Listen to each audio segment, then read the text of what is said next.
Mày.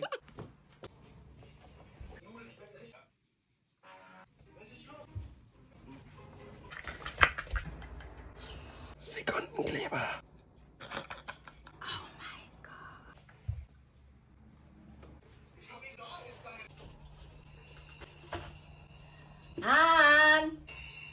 Anh Ê, gì vậy?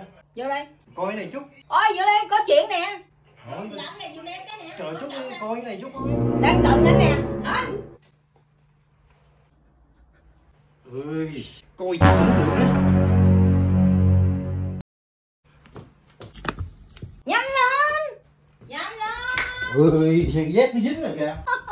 Ba con cái gì? Cái gì? Không có gì hả? Dù gì.